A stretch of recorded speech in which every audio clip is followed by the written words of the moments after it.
Hi everyone, this video is going to be my book review on A Court of Wings and Ruin by Sarah J. Maas. This one. I finished this a couple nights ago, and then yesterday I literally in one day finished this one. So I'm going to be doing my reviews on both of these. I think I'm going to make them into two separate videos, just so it's a little bit easier. Yeah, I've been getting through these books really fast. So I finished this one in like a few days. I finished this one, well, not in one sitting, but within a 24-hour period. And like I said in another video, I do have all of the books. I've read the first chapter in this one, well, like the intro and the first chapter, and I can already tell that this book is going to be just so fun. But so my review for this will be up in like a week probably. So ultimately, I gave this book a 9 out of 10, and that is because the beginning of it kind of felt similar in terms of pace to the first one. And I remember saying in my first review that I really enjoyed all of these books. I really enjoyed the first one, but the beginning felt a little bit I don't want to say slow, because that almost has like a bad connotation to the word. Every page of this was interesting. Better yet, that might have just been, I've read all these books so fast. Like I've read these all this month. I got the first one on March 4th because I got them on Amazon, and I'm like almost done with all of them at this point. So in the beginning, we know that she goes back to the spring court because of everything that happens in the last one. She like suddenly forgets that she is who she is. Well, she doesn't forget, but like she pretends that Reese like took her and like she wasn't with him willingly. So she goes back to the spring court and is pretending that she is like back home and that she belongs to Tamlin and all that jazz. So it was really interesting seeing Feyre act kind of like a spy in this one. So she would say one thing and then in her mind she would think another, and I was kind of I don't want to say disappointed because I understand why, but I was hoping for like more like mind scenes with her talking to Reese while she was in spring court and he was in the night court or wherever he was, and I understood why she didn't, because she wasn't sure if like there was going to be any interception with the magic or anything like that, but I was hoping for like just little like conversations between the two of them, because I love any scene with the two of them, even if they're just talking. I really enjoy seeing them together. I really don't want this video to be like an hour long, but I have several notes that I'm just going to try and get through. Jurian was onto her in the very beginning of that. He's alive, first of all, like we figured out in the last one, but he's definitely onto her, so I was like, oh no. And he even said that he knew Reese as like not a bad person. So Jurian is, you know, it's foreshadowed that he might not be who we think he is. On page 69, Tamlin freaks out on Feyre, and this time she doesn't shield herself. She lets him physically harm her, so that Lucien could see that he's like hurting her, because this isn't the first time. This is just the first time that she's actually like not guarded herself against him, so that she could physically show that he hurt her. So nearly 100 pages in, so it's not until page 129, I wrote it down, that Feyre and Reese are reunited. But up until that point, Feyre is really just trying to get back at Tamlin, but in terms of like having his army be against him, but also just trying to get away from him. So when Feyre was actually trying to escape that one night, she caught Ianthe. I never like knew how to say her name, but she caught him like basically about to assault Lucien. So she stops that and she forces her to break her own hand to just completely destroy it. And I was like, that was great, because she was a horrible rapey character and I did not like her in the slightest. And Lucien in the last second decided to go with her to the night court because she was escaping. So he ended up going with her, which I was hoping he would from the very beginning. I was hoping that either they would have some consolation with each other, or that they would have some agreement with each other to go together. Regardless of the matter, I just wanted them to escape together. So Lucien gets away from Ianthe because Feyre gets her away, and then those twins come and the both of them like end up killing them, and then they escape, and then they get to the other court, and then they're met with Lucien's brothers, and then they escape, and then it's just like a whole thing in the first like 100 and something pages. I was like basically cheering when Cassian and then eventually Azriel showed up to save Feyre and Lucien. I was like, yes. Then like I said, we get to page 129 and Feyre and Rhys reunite. That was lovely. I was looking forward to that from page 1 of this book. So that was great. I love Rhys. He's like one of my absolute favorite like fictional husbands at this point. So the thing that I was most interested in this book in seeing was how Nesta and Elaine were going to adapt to becoming High Fae themselves, because they were basically kidnapped from their homes and forced into being made, and neither one of them wanted it. So Nesta is kind of just like hanging out, trying to guard, protect, whatever, just be around Elaine. And Nesta just spends a lot of time in the library, which I thought was cute.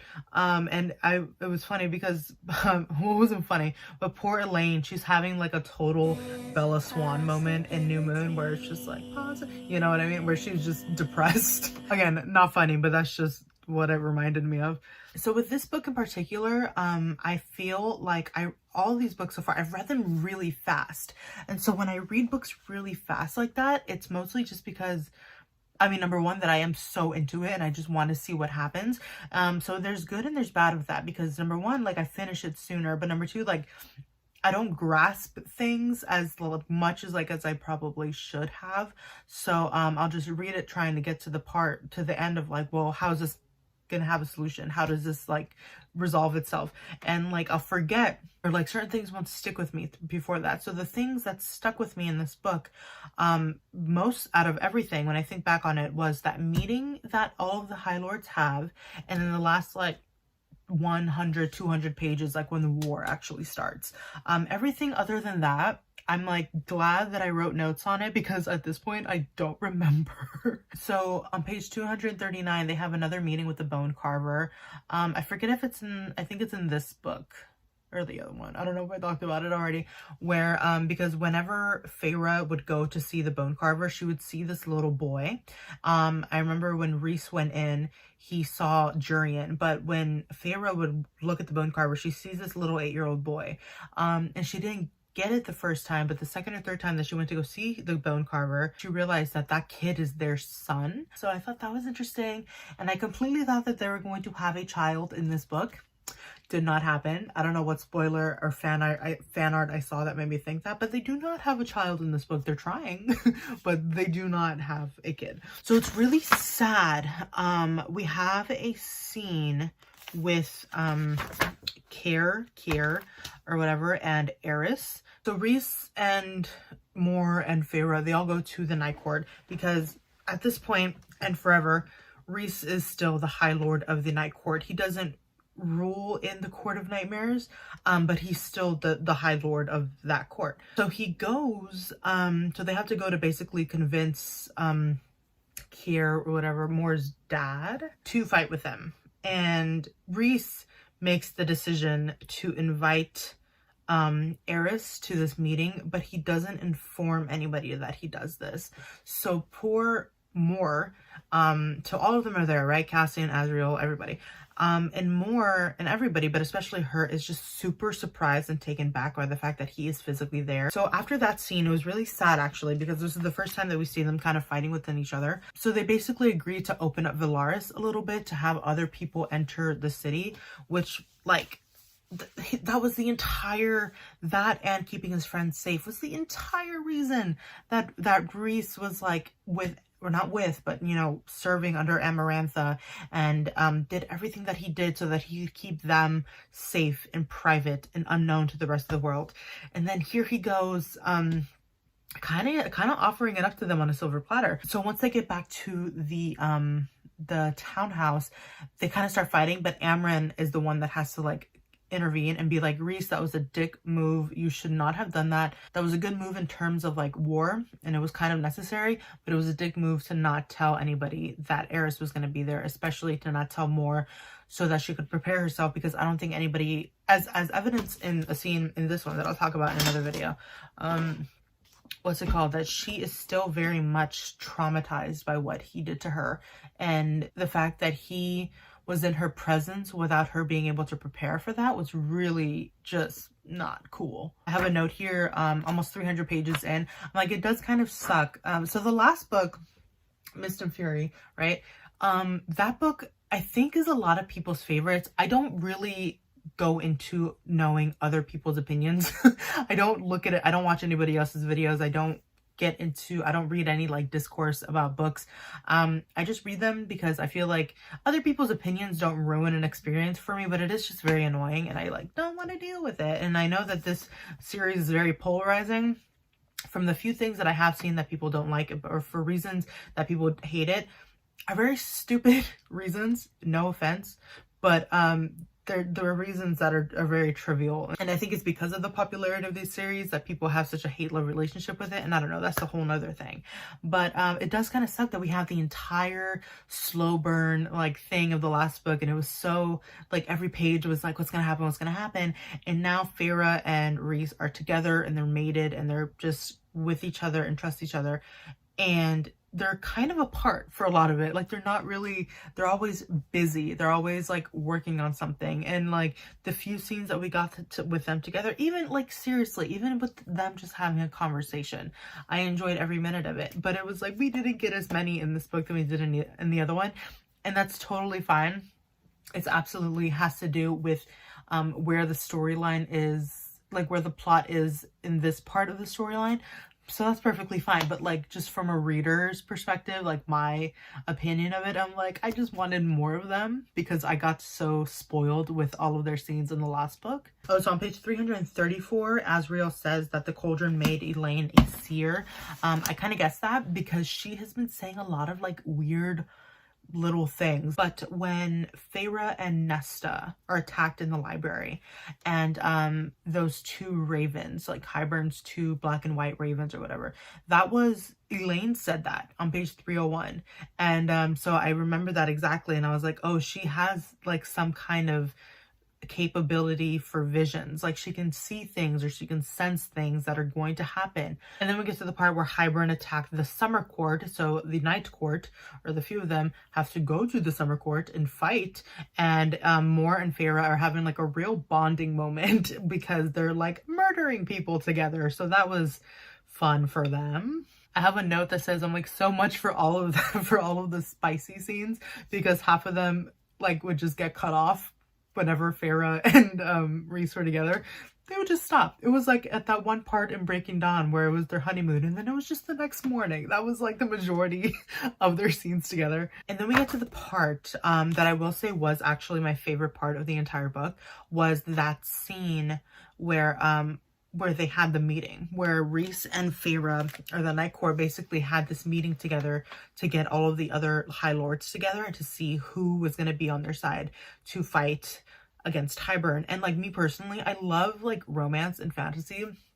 Totally love it. I also really enjoy the politics in like dystopian or fantasy books. I really like seeing how people either manipulate and how they talk, or how they like try and convince each other like what's gonna happen, because you don't know what's gonna happen in these meetings. So I just always really love seeing that politics side in books like this. So I really enjoyed this scene. So I remember the night that I read or was reading this part, I remember that I was actually going to like go to sleep. I was like, okay, I'm gonna finish this chapter and then I'm gonna get into the meeting tomorrow. And then the chapter that I finished, at the very end of the chapter was like, okay, well, meeting has started. And then Tamlin like walks into the room, or winnows into the room. And I was like, ugh, now I have to read it. So I read a few more chapters of that meeting because it was a good little chunk of the book. And so I read a few more chapters up until I think Rhys like shut him up, like physically, magically stopped letting Tamlin talk. But oh my God, the tension in that room during that scene was, you could cut it with a knife. I was losing it reading the scene because I was like, Tamlin is being extremely inappropriate and is like just being super unprofessional. The things that he's saying, he's very obviously there to get back at Feyre, or to kind of like jab at her. And it was a lot. And there's a part where Feyre's like, no one, not even Amarantha, had ever looked at me with such hatred. Jeez. Like, he was just saying the craziest thing. Like, he looked at Reese and he was like, oh, do you know that like noise that she makes? I was like, that is extremely inappropriate, Tamlin. Please shut up.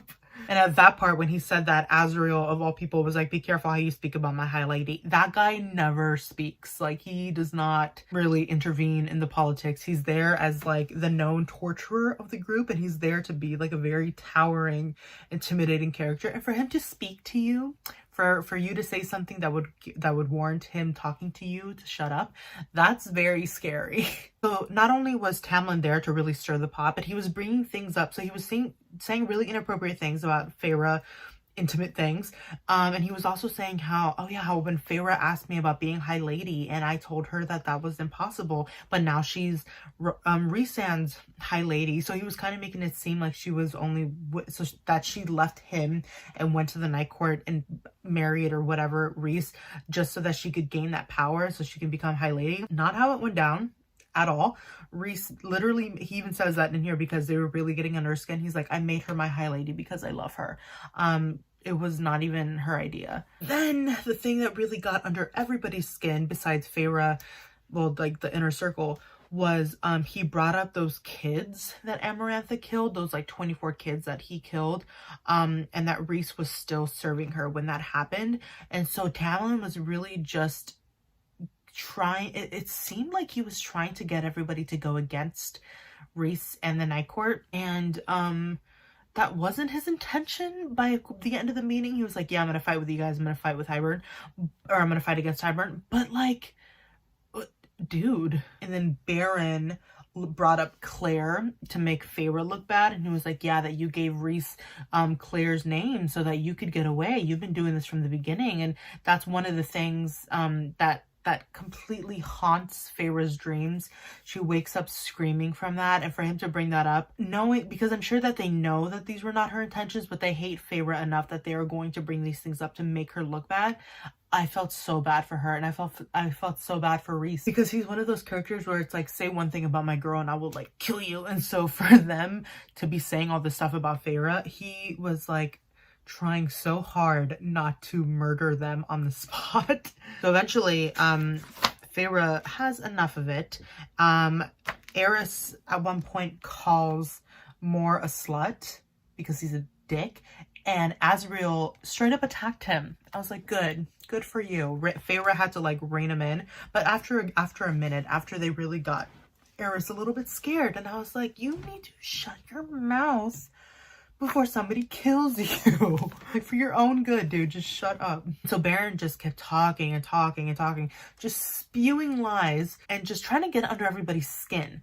And so Feyre explodes and like tries to basically, she like hits him with fire and hits him with water and does all these things to him. And that's when she exposes her powers to these people. But she only blows up when he starts talking to back to Rhys, because everybody was calling him Amarantha's whore, and he was like, oh yeah, well, are you gonna become like Hybern's whore or something like that? And so before he could finish his sentence, that's when Feyre like explodes on him. And I was like, I probably would have done the same thing.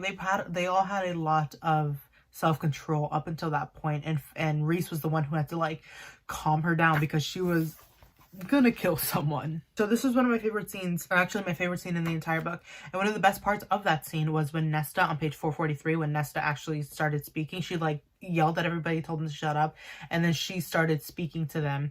And she publicly stated that she would be dead if it weren't for Feyre. And she was basically the one to like get the meeting back on track and to like have everybody kind of calm down and like keep talking in the meeting. So yada yada, we realize there's this part where we learn that Helion, I don't know, that guy, you know, we learn that he is actually Lucien's real father, like biologically. They don't really do anything with they don't do anything with this information for the rest of the book. Nothing is actually, nobody tells Lucien, nobody tells Helion, whatever. And nothing is done with this information. Feyre figures it out. Obviously, Rhys like reads her mind, and so they know, but they don't tell anybody. So I don't know if that's going to become a thing maybe in the next book. I don't know. Like I said, I only read a chapter of that one because that's kind of a big piece of information. And it was really funny because I'm an idiot, and while I was reading this part, there's the part where Helion, whatever, he's talking to the inner circle, right? And I forgot what court he was from, and so I was looking it up, and then I spoiled myself, and I was like, there's a part where it's like Lucien's father, and I was like, that's not his dad.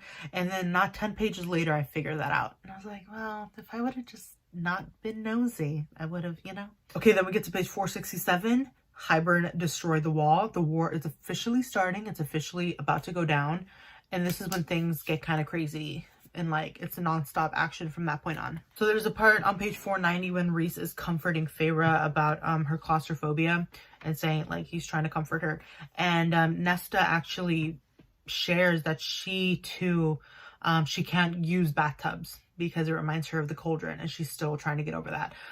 So I thought that was nice that she shared something. I from the very first book, I don't necessarily like Nesta. Like, she's not very nice. She's not very accommodating. She makes things more difficult than they need to be. But I find her character absolutely fascinating, and I really just want to like dig deeper into her character. Like, I want to see like what is the center of your onion, ma'am? like what is going on in there? So we get that. Page 496, we learn that Jurian is actually not their enemy. That was pretty crazy. That was a really nice twist. And the fact that Rhys didn't look into his mind for the truth because he didn't want to see Amarantha was understandable, because Jurian said that. He's like, why didn't you look in my mind to know the truth? And he didn't, because he didn't want to see Amarantha. He didn't want to get like all that back. So that was pretty crazy. And then on page 500, Nesta straight up slaps Elaine's ex-human fiance. That was good because he was a dick. On page 501, Jurian trusted Feyre once she killed those twins, he said. So yeah, before, in the very beginning of the book, when Feyre and Lucien are running, like trying to get to the Night Court, and they end up killing those twins who were really evil kind of characters, he was like, yeah, it was at that moment that I decided to trust you. So I was like, that's interesting insight. I appreciate that. I have a note here that says on page 14, Nesta attended Cassian's wound, and that very much reminded me of the first time that Jamie and Claire met in Outlander, because she was always doing that for him in the entire show, because she was obviously a doctor and he was just always getting hurt. But especially the first time when like they don't really know each other, and she's like grabbing him to like fix his arm, and they're both kind of angry at each other, and I was like, I'm here for it. I'm here. On page 546, I wrote a note that said, I love how tight they are, would literally die for each other. I hate to think of any of the others even so much as getting hurt for them. But every single one of these characters, they were all so willing to lay down their lives for each other. I had to write it, like I printed it out because this is the type of person that I am. Even in my free time, this is what I do. But anyways, on page 556, Varian came to the camp and kissed Amren. I would like to know more about those two characters. Please and thank you, Sarah J. Maas. I would like a whole separate novella about Amren's character, and half of that to be about their conversations in the summer court during that one scene in the last book. If I could just have that, please. Thank you. And then page 565, when the cauldron basically lured Elaine, like that one scene in Hocus Pocus where the one sister gets all the children to come outside, it freaking took Elaine and took her to Hybern of all places. So naturally Feyre and Nesta and everybody's freaking out. So Feyre and Azriel decide to go to Hybern and get her out. The frantic tension in this scene was just like, was insane. It was so scary. I was so scared for them. So Azriel's like, okay, I'm gonna go get her, and Feyre is like, I'm gonna go with you. But it's really smart because she decides to cover herself as Ianth. I should know. I should look up how to say that. They were like, well, hopefully they don't know that she's dead, because I'm about to like change myself to look like her. So they go in, they find her. Feyre finds Jurian, and they're like kind of talking, obviously undercover.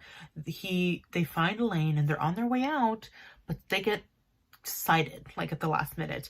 And so Feyre gets hit with an ash arrow. Azriel gets like his wings ripped apart a little bit. But what was really interesting was that Tamlin was there with Hybern, but he helps them escape. He attacks those like wolves or whatever the heck they were that were attacking Feyre, and he, in his like creature form, helps her get away. And then not only that, when she jumps off of that cliff to like fly and use her wings, even though she like doesn't really know how, he sends her a gust of wind so that she can like fly. So that was interesting. I still don't like him. I'll talk about that in a second. Like, good for him for helping this woman like survive, but like that doesn't make up for... Anyways, hold on. So they make it back to the camp. Elena's safe. Nesta is crying and hugging Feyre, and the three of them actually like go to bed together because they're just so... it was like back when they were still human and living with their dad. They all like snuggled up together to sleep for the night. I thought that was cute.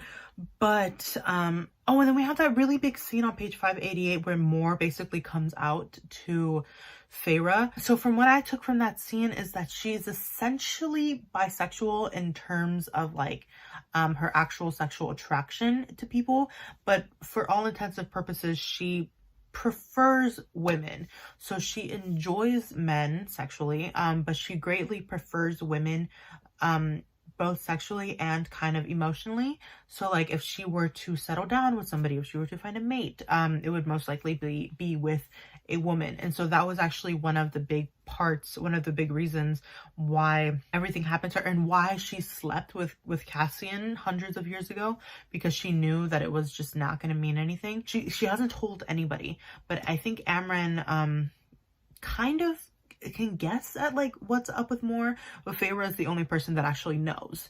And so I was happy that Mor trusted Feyre enough with that information, and even Feyre was like, I'm honored that you trusted me with this and that you told me this. And I was super glad that Mor trusted her enough and that they have this bond where she could tell her that. And I'm really hoping that she finds somebody in the future, because she fell in love with this girl, whoever it was, the queen, and then she died, and then she's alone now. So I'm really hoping that Mor can find somebody, because I know that she goes to sleep every night, and I'm sure that she has like, and that made me so sad, because I'm sure that she has nightmares. And so before Feyre and Rhys got together, like they would suffer alone, but there's several scenes where they like help each other in the middle of the night, and that they're like comforting each other when they wake up from dreams. Nobody's there to do that for Mor. And so I'm like, I really hope that she finds a girl to like love her and that she can like get with somebody, because she deserves it. Oh God, speaking of crying. And so on page 612 we get that scene with Rhys's speech to everybody. I was like, don't do this to me, man. Like what he said to Feyre, he had to say it in their mind because he couldn't even say it out loud. I was like, don't do this. The war is actually starting. It's like getting crazy. So they get the Weaver, they get the Bone Carver, and they get Bryaxis, whatever, that like creature thing. They get those three to help in the war, and the reason that the Weaver was there was because Rhys actually got her to help. And so on page 632 it's crazy because Hybern uses the cauldron to wipe out a bunch of the army, including the Bone Carver, and at the last minute I was literally like in my bed at 4 o'clock in the morning like cheering, because it looks really bad for Feyre and Rhys and everybody that's fighting on their side. But at the very last minute, Dracon, I don't know how to pronounce his name either, but him and Miriam's army appear in the seas, and I was like, yes. I will literally never get over that trope of like, oh, we're losing in the battle, we're about to go down, and then like whoever it is comes and saves the day. I will never get over that. It gets me every single time. The part that actually got me, oh my God. So from the beginning of the book, we have not heard anything about their dad, about Feyre's dad. I literally cried because when we saw Miriam's army coming, and then Rhys and like the guy, Dracon, I don't, you know what I'm talking about? I'm sorry if I'm like butchering the names, but it was their army, and then it was Lucien and Vassa, the Lost Queen, they were there.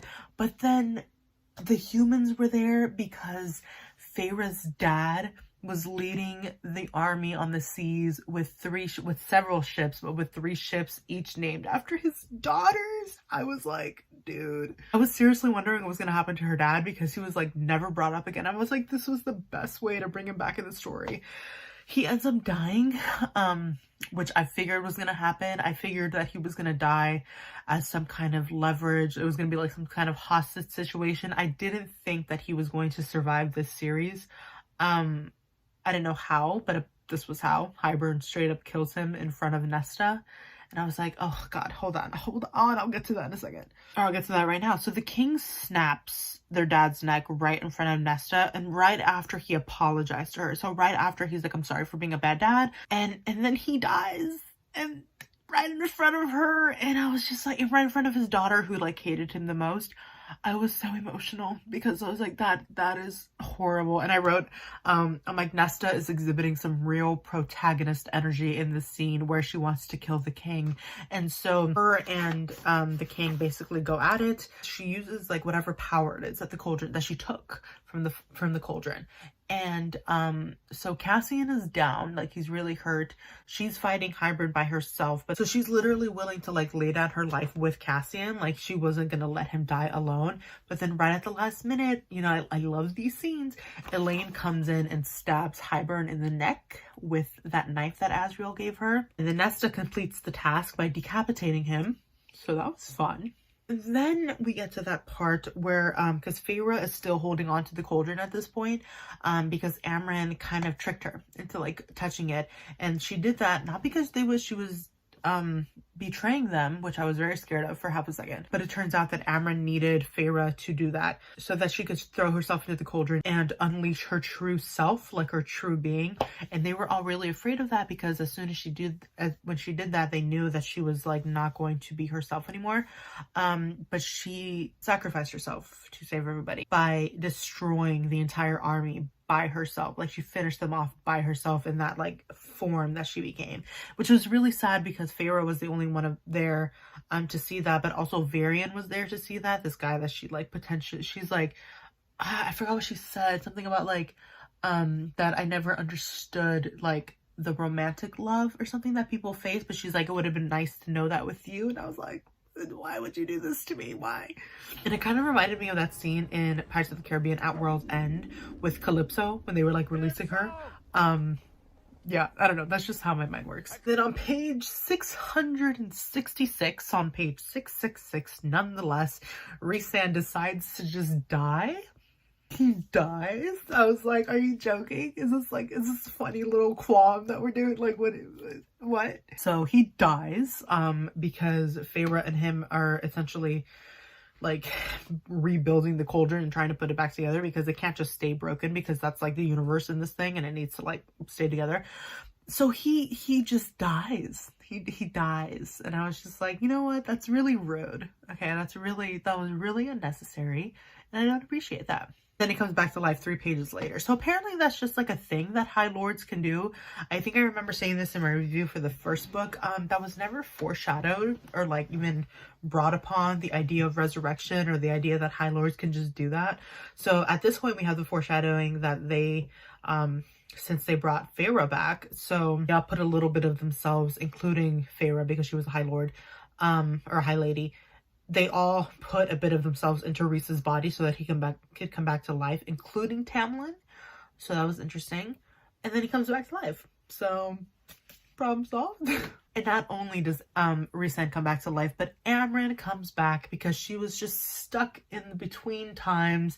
And what's it called? Rhys grabbed her and like brought her back. I was like, thank you so much because I would have missed her a lot. And then on page 678, we finally meet Miriam. She's very nice. It's not a very long conversation between the two of them, but we do meet her. And Feyre, she's so cute because during that meeting, she met, I believe it was Vivian, a really good friend of Moore and one of the High Lords' mate.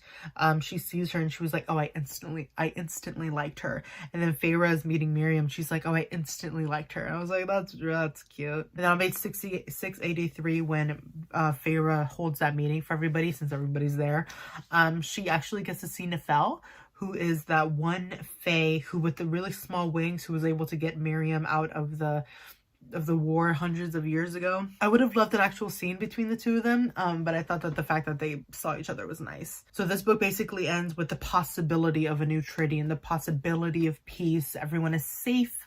Nobody major died except for Feyre's dad, which is something that only the 3 of them are really going to have to deal with because, I mean, nobody else knew him. So for my overall review, I don't know if I said this in the beginning, I gave it a solid like 9 out of 10. I really liked it, and I wrote, what I said in the beginning. I'm like, I think I selfishly love this second book more because of all the Feyre and Rysand angst and dancing around with each other. That's just, it's just always fun to read. I think I'm just gonna read what I wrote so that it's, because I already wrote it. I wrote, but I did wish that this book, before the war really broke out, after the wall was destroyed, that the characters had more breakthroughs character-wise. Elaine never really got a chance to talk to Lucian, and they didn't get a chance to figure anything out. Nesta and Feyre never got to have a heart-to-heart conversation, which I'm still desperate for. They almost had one when they were in the House of Wind in the beginning of the book, when Lucian was talking to Elaine, but then that got cut off, so they didn't get to finish that conversation because Feyre asked her a question. They just never got to finish it. I wanted more scenes between Feyre and Rysand, even just talking, like I said. We got a few, which I loved, but it was almost scenes, but it almost seems like as soon as we get characters that are endgame, we stop getting so much scenes with them together. I wrote, in terms of the plot, I understood that because they were busy, but still, I would still love to know Asriel more. I would like to dive deeper into his character. I would like to dive deeper into his relationship with Elaine, because they're very friendly. And I think that the relationship is very cute and very pure.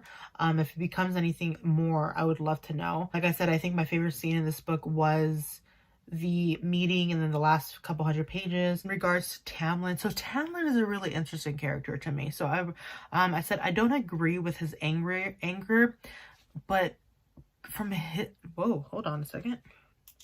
There we are. Okay, so I guess coming from Tamlin's perspective, I understand his anger. I don't agree with it in the slightest. I don't think that he has any way, that he doesn't have any right to be as angry and to be as possessive as he's been acting. I sympathize with Feyre at the end when she sent him a letter and just said, thank you, I hope you find happiness. Ultimately, I do think that he just needs to move on. And ultimately, I do think that he has so much anger in him because of Lucian. I don't think it all has to do with Feyre, because she left him on their wedding day in the second book. Yet he was more angry with her the second time that she left him. And this was after she tricked him.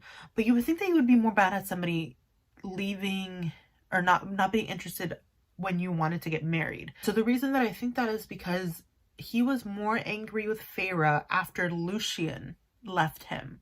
So after his best friend was taken from him or left him, because Tamlin also, I think, abused Lucian. Even though that was his best friend and they were together for a long time, I still think that he didn't treat his best friend right. And I understand that Feyre was obviously furious with Tamlin, but she was really upset and disappointed with Lucian because he was seeing how Tamlin was treating her and he didn't help her. So I think when Lucian finally had enough and finally like put his foot down with his best friend, I think that's why Tamlin just like his anger exploded. And I think that he does hate Feyre, but I think that the majority of his anger and his depression and his like whatever is because of Lucian. That is just a personal theory. Again, I don't know anybody else's opinions on this book. I mean, feel free to comment down below. Let's have a conversation. I'm super up for that. But that's what I think with Tamlin. I don't really sympathize with this character that much, just because I cannot sympathize with an abusive character who does things and then just gets sad and mad because you're called out on those things that you did that hurt somebody. Like, I'm not gonna feel sorry for you. Like, you're mad because somebody called you out. Like, I'm sorry, you shouldn't have done those things. Like, so I think those are all of my thoughts on this book. I'm gonna do another quick video on my thoughts on this one. I'm just gonna make a separate video because this one's already gonna be long enough. But yeah, like I said, 9 out of 10 on that one.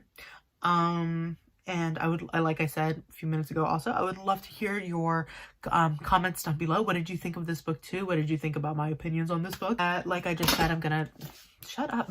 I'm gonna do a, oh, side note, but this is what I keep hitting. I was at Costco the other day, like 2 days ago, and they're selling this ginormous candle. Like, this is what, I got the desert, I think it was called Desert Rose or something. I don't know, the pink one, but it's huge. It was $15, which for a thing this big is not that big. And like, it doesn't have anything like on the side. And it smells delightful. Anyway, it's just, if you guys like candles, got it at Costco. They have another one. I think it was blue or green or something and smelled like coconut. I don't know, but I wanted that one. It smells like flowers. Anyways, random tangent. But yeah, that was my review. And yeah, thank you all so much for watching. I'm gonna record this next one real quick, so I'll see you there. And if not, that's fine. Have a good day. But yeah, thank you all so much for watching. So thank you. Bye bye.